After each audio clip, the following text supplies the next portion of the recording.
नमस्कार भाई दोस्तों, आपको कैलिफोर्निया का बताया था जो अमेरिका की स्टेट है।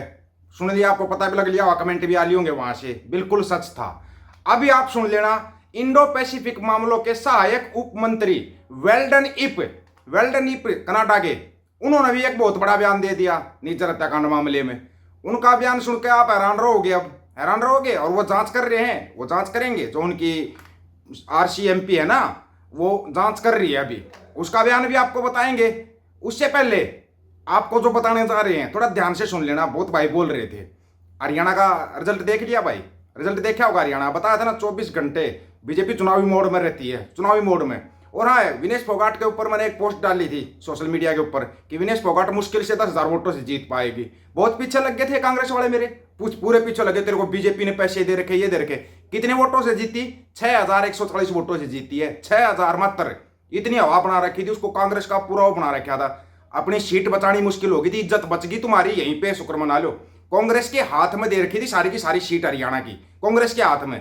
जानबूझ कर कांग्रेस हार के खड़ी होगी, जानबूझ कर हार के खड़ी होगी। बीजेपी को जीत की पता आई। कांग्रेस वाले अपनी मेहनत करो भाई, अपनी मेहनत करो। बाकी तुमसे मेहनत नहीं होगी, तुम्हारे साथ जब तक ये दौड़ पोस रहेंगे ना, तुम्हारे से मेहनत नहीं होगी। तुम मत करना मेहनत।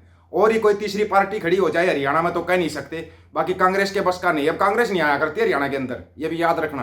क्योंकि इन्होंने अपने हाथों से जीत दूसरों को सौंपी है। दूसरों को ले जाओ तुम। ये जानबूझ के जाट जाट जाट जाट जाट चिल्लाते रहे। क्या कर लिया बेजार जाट चिल्ला के?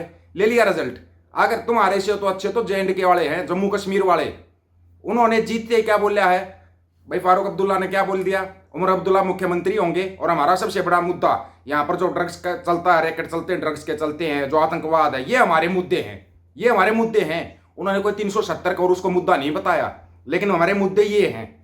मुद्दे ये होते हैं। हरियाणा में क्या था? मुद्दा विहीन चुनाव था। मुद्दा तो कुछ था ही नहीं किसी के पास, कोई मुद्दा ही नहीं था। मुद्दा विहीन चुनाव लड़ोगे तो फिर जीतने का इंतजार करोगे तुम लोग? कभी नहीं जीत सकते। मुद्दा तुम चुनाव में, मुद्दा क्या था? बेरोजगारी का था। कितना उठाया उस मुद्दे को? एक राहुल गांधी उठाता रहा, तुमने क्या किया? बस अपने चेहरे पे वोट, चेहरे पे वोट। कितनी वोट मिलेगी? सबक लिया? नहीं लिया तो आगे रोओगे, आगे रोओगे, कोई दिक्कत नहीं है। और बीजेपी 24 घंटे इलेक्शन मोड में रहती है। इतना आसान मत मानना, उससे पार पा जाओगे। कनाडा सरकार का कहना है कि जो हरदीप सिंह निज्जर की हत्या के मामले को लेकर जांच जारी है, जांच जारी है।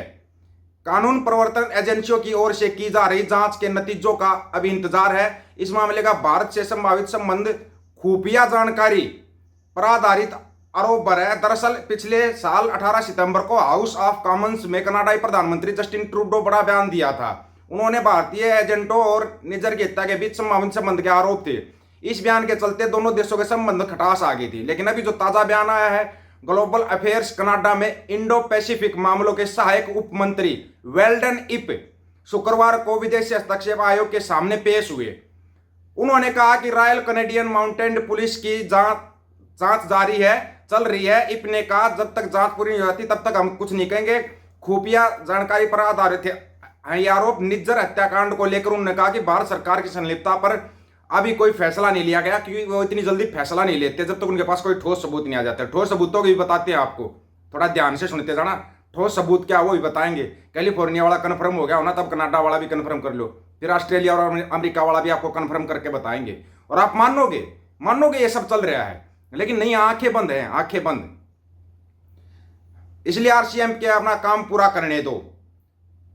Integrated homicide investigation team IHIT इस केस की जांच कर रही है। इसी साल मई में इसने 4 भारतीय नागरिकों को गिरफ्तार करने की घोषणा की थी। इन पर मर्डर और हत्या की साजिश में शामिल होने के आरोप है। इनका मुकदमा नवंबर के मध्य में फिर से शुरू होने की, नवंबर में शुरू होगा दोबारा से इनके ऊपर मुकदमा। जांच से परिचित शख्स ने बताया, हमें उम्मीद है उनकी पूछताछ में भारतीय संलिप्तता के सबूत मिलेंगे। साथ ही घरेलू जांच एजेंसियों को कुछ और दस्तावेज मिल सकते हैं। एक अधिकारी की ओर से बताया गया, इस मामले को लेकर अलग अलग जांच चल रही है, जिनके नतीजे सामने आने पर ही निश्चित तौर पर कुछ कहा जा सकता है। मतलब कि इन्होंने अपनी जांच बैठा रखी है, जांच ये लोग कर ही रहे हैं।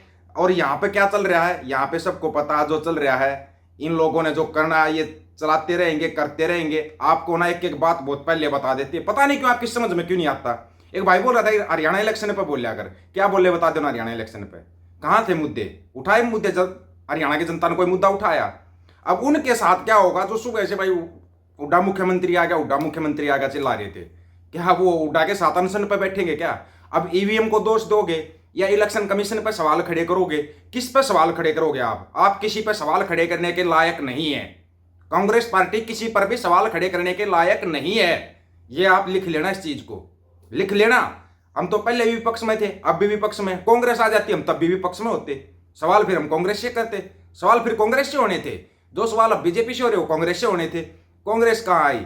JNK में सरकार बना लेंगे, वहां पर भी नेशनल कॉन्फ्रेंस के एक तरफा ही आ गई थी। 40 सीटें हैं, 40 सीटें कुल मिला के उनकी 51 सीटें हो गई हैं सारा मिला जुला के। तो वो अपनी सरकार बनाएंगे, लेकिन उन्होंने अपने मुद्दे भी क्लियर कर दिए। ये मुद्दे होंगे हमारे।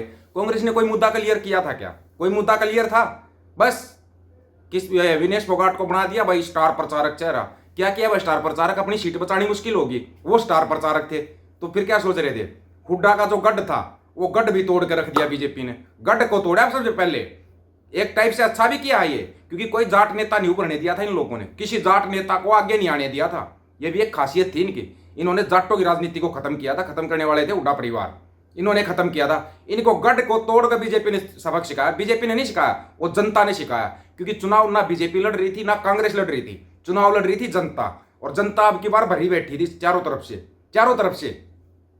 फर्स्ट में ही जाट चेहरा होगा, जाट मुख्यमंत्री होगा। बना लिया मुख्यमंत्री जाट, फिर बना लो, अब बना लो ना, बन जाएगा क्या? मतलब कि हद है किसी चीज की। किसी को समझाना, हाँ यहाँ पे झूठी तारीफें करते रहो भाई, भूपेंद्र हुड्डा ये कर देगा, फलाना ये करे। झूठी तारीफें नहीं, हमने पहले भी कहा था। तो सरकार अभी इसी में सुधार करने की गुंजाइश है। इससे बार बार सवाल करेंगे, बार बार सवाल। बीजेपी ने जो सबसे बड़ा काम किया था ना, उसने यूट्यूबर पकड़े थे सारे के सारे यूट्यूबर। कांग्रेस क्या कर रही थी? बड़े बड़े चैनलों को इंटरव्यू दे रही थी।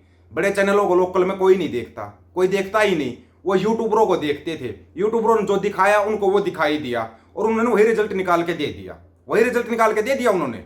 अभी भी अगर समझ में ना आई हो ना, तो फिर चुनाव लड़ने छोड़ दो कांग्रेस, चुनाव लड़ने। और अगर हरियाणा बदलाव चाहता है, अगली बार जितने निर्दलीय खड़े हो ना, सबको जिता दो, निर्दलीय जिता दो, किसी पार्टी को ही मत आने दो। आंखें हो जाएंगी इन पार्टियों की, आंखें। बस कांग्रेस इस भरोसे चल रही थी, बीजेपी से तंग है हरियाणा।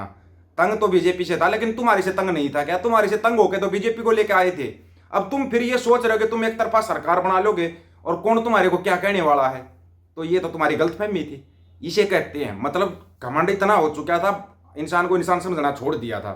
1 मिनट में टूट के साइड में आ गया, 1 मिनट में। और जो विनेश फोगाट के ऊपर पोस्ट लिखी थी, बहुतों को तकलीफ हुई थी। अब क्या कर लेगी भाई? वो चल चुनाव जीतेगी, अब वो ब्रजभूषण से कौन सा बदला ले लेगी और क्या बदलाव कर देगी? क्या मिलेगा जुलाना की जनता को? पहले भी विकास नहीं था, जींद में नहीं होना था, अभी भी नहीं होना। जुलाने वालों की उल्टी किस्मत है। जिसको जिताते हैं ना, उल्टे वाली सरकार बन जाती है, उल्टे वाली सरकार बनती है। और वो बनेगी, आप लोगों के सामने है। अभी भी वो रोड टूटे हुए थे, वो टूटे ही रहेंगे। उन पर मिट्टी गिर गई थी, वो मिट्टी पानी में बह जाएगी। वो रोड ऐसे कैसे रहेंगे? तो जुलाना में विकास नामुमकिन है, क्योंकि जनता यहाँ पर चलती है, आंख बंद करके चलती है, आंख बंद करके। क्या जीत हुई है? 6000 की कोई जीत है? अगर इतना बड़ा स्टार प्रचारक चेहरा होते हुए। सोचना अब जनता को है। मुद्दों पे चुनाव लड़ा नहीं, बिना मुद्दों के चुनाव में तो भाई बीजेपी ना जाने दे। तुम्हारे को कितना ही जोर लगा लो, तुम नहीं जीत सकते। आप लोगों की क्या राय है इसके बारे में? आप अपनी राय रखना, आपकी राय का इंतजार रहेगा। आपकी राय बहुत महत्वपूर्ण रहती है इस मामले में। सभी साथियों को राम राम, नमस्कार, आदाब, सत श्री अकाल। वीडियो को ज्यादा से ज्यादा शेयर, चैनल को सब्सक्राइब और बेल आइकन को जरूर दबाना दोस्तों। ऑफिशियल दीपक फौजी यूट्यूब चैनल। बात हक और सच की करेंगे, हक सच की बात हम करेंगे। वीडियो को शेयर करने की जिम्मेवारी आप लोगों की है। गज के आखो वाहिगुरु जी का खालसा, वाहिगुरु जी की फतेह।